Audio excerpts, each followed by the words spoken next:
మీ విజయం వెనుక ఖచ్చితంగా రాజీ ఉన్నారు. అది అసలు మిమ్మల్ని అడగాల్సిన పనే లేదు. ఈ ప్రేమైక భావన ఉదయించిన రోజుల్ని కొంచెం కొంచెం మీ మాటల్లో. ప్రేమైక భావన వా ఎంత బాగుందో.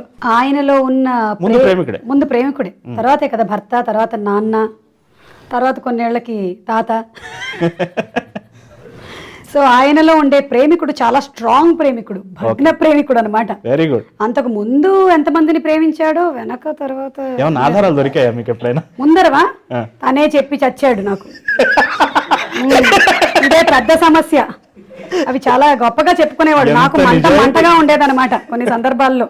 అంటే అదొక ఇదనమాట. ఈ అమ్మాయి అప్పట్లో నాకు లైన్ వేసేది ఇలా, ఇప్పుడు నాకు అవసరమా ఇది అనుకునేదాన్ని. కానీ నేను పాపం గుడ్డి ప్రేమలో ఉన్నాను కాబట్టి. సో తనలో ఉన్న ప్రేమికుడు చాలా గట్టి ప్రేమికుడు, గొప్ప ప్రేమికుడు. ఖచ్చితంగా అమ్మాయిలు ఆయన వెంట పడే ఉంటారు, అంతటి స్ఫురద్రూపం.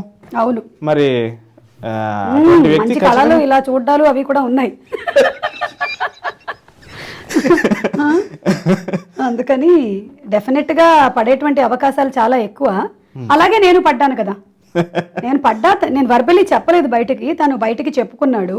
నేనేంటంటే ఒక సింగిల్ ఎపిసోడ్లో నటించడానికే అమ్మమ్మ దగ్గర నుంచి వరకు సంతకం వెళ్తే పెళ్లి గురించి ఇంకెన్ని ఉంటాయని ఆలోచించి వద్దనుకున్నాను నేను. పోనీ పెళ్లి తరువాత అదేదో సినిమాలో ప్రభాస్ని ఎవరో క్యారెక్టర్ ఉంటుంది, మదర్ క్యారెక్టర్ ఉంటుంది, నిన్ను ఆడపిల్లల నిన్ను కాపాడుకోలేక వస్తున్నారా? అవును. అలా మీరు ఎలా కాపాడుకున్నారు ఆయన్ని? ఆయన ఇంకా ఎప్పుడైతే నన్ను పెళ్లి చేసుకున్నాడో, నేను మంగళసూత్రం వేసుకున్నాను కానీ తను సుమసూత్రం వేసుకొని తిరుగుతూ ఉన్నాడు. ఎక్కడికి వెళ్ళినా సరే. ఈ మధ్య తనకి బాగా ఇరిటేషన్ వచ్చే విషయం ఏంటంటే, అందమైన అమ్మాయిలు కూడా ఒక్కోసారి వచ్చి ఫస్ట్ కనిపించగానే సుమ బాగుందా అని అడుగుతున్నారు. ఇదొక్కటి నాకు అసలు ఎక్కడికి వెళ్ళినా తలకాయ నొప్పిగా ఉంది అసలు అంటాడు. లేదంటే షోల్లో ఏమో నాకు తలకాయ నొప్పిగా ఉండేవి, వీళ్ళందరూ బాగున్నాడా అని అడుగుతారు. ఒక్కటి మటుకు నిజమండి, ఏ స్త్రీనైనా ప్రణయ భావంతో చూడగలరేమో గాని మిమ్మల్ని స్నేహభావంతో, సోదర భావంతో తప్ప మరో భావంతో ఎవరు చూడరు. Thank you. సాంప్రదాయ స్త్రీలు ఎవరు సినిమాల వైపు పైకి ఒప్పుకోకపోయినా ఆ సినిమాలు ఎందుకు, టీవీలో కనపడతారు, ఇట్లా మాట్లాడతారు కదా. అటువంటి స్థితిలో ఉన్న దానికి యాంకర్ కూడా గౌరవంగా ఉండొచ్చు, యాంకర్ పని కూడా పవిత్రమే, సినిమా ఈ రంగంలో ఉంటూ కూడా మన ఇది నిలబెట్టుకోవచ్చు అని చెప్పారు. అది చాలా గొప్ప అండి. అది మీరు ఎలా సాధించారో కానీ స్త్రీ జాతి మొత్తానికి మీరు చేసిన మేలు అది. థ్యాంక్ యూ అండి. అంటే అది డిపెండ్స్ ఆన్ యువర్ క్యారెక్టర్ అండి. నేను ఇలాగే ఉండాలి అనుకుంటున్నాను అంటే ఎవరు మనల్ని మార్చలేరు. నువ్వు కావాలంటే ఆ ప్రొఫెషన్లో ఉండు, లేకపోతే మానేసి. నీ క్యారెక్టర్ ఇంపార్టెంటా, ప్రొఫెషన్ ఇంపార్టెంటా అనేది ఎంచుకోవడంలోనే ఉంది. నాకు నా క్యారెక్టర్ చాలా ఇంపార్టెంట్ కాబట్టి నేను ఇలాగే ఉంటాను, ఇలాగే ప్రవర్తిస్తాను అని ఒక గిరి గీసుకున్నాను. అందుకని నేను ఇలాగే వ్యక్తిత్వమే. అది ఏ ప్రొఫెషన్లో అయినా వర్తిస్తుందండి, కేవలం యాంకరింగ్ వరకే కాదు. మనం ఎలా ఉండాలి అనేది మనమే డిసైడ్ చేసుకుంటాం. కొన్ని అనుకోని పరిస్థితులు ఏమైనా జరిగితే చెప్పలేము కానీ, బట్ మేజర్గా మన పార్టీ ఉంటుంది. అవునండి, ఏ ప్రొఫెషన్లో అయినా. బాహ్య ప్రలోభాలు అందరికీ ఉంటాయి.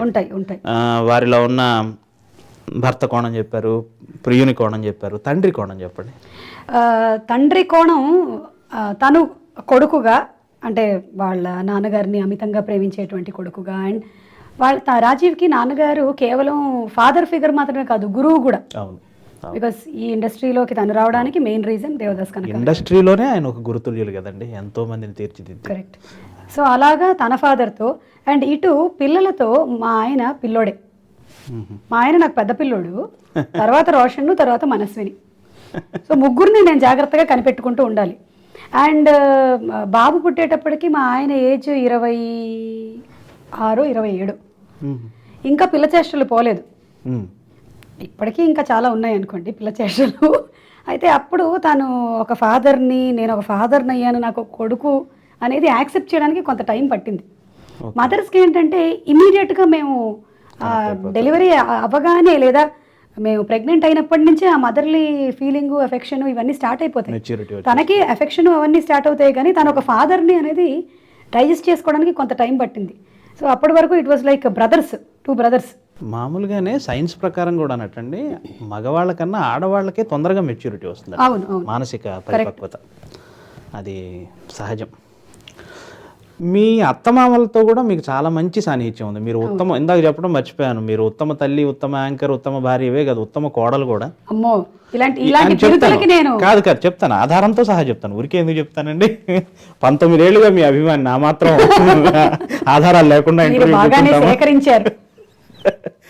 యమునా కిషోర్ గారు ఎవరో ఇప్పటి వరకు మీకు తెలియదు, ఎందుకంటే ఆయన తెర వెనకాల ఉన్నారు, ఇప్పుడు తెర ముందుకు వచ్చారు. ఇలాంటి ఇంటర్వ్యూ షోస్ని కాఫీ విత్ యమునా కిషోర్తో మన ముందుకు తీసుకొస్తున్నారు.